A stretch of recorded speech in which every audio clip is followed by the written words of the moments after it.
লালমনিরহাটের পাটগ্রাম উপজেলার ব্যাংকান্দা ফাটুর বাজার এলাকার সাবেক সেনা সদস্য রেজাউল ইসলাম জমি দখলের অভিযোগ তুলে জামাত কর্মী আনিসুর রহমানের বিরুদ্ধে অভিযোগ দায়ের করেন। অভিযোগের প্রেক্ষিতে পাটগ্রাম থানা পুলিশ তাকে গ্রেপ্তার করলে জামাতের সমর্থকরা পাটগ্রাম থানার আশপাশে বিক্ষোভ শুরু করে।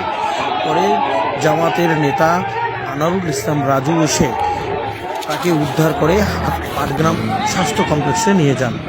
পরে পরিস্থিতি শান্ত হয় বলে পুলিশ জানান।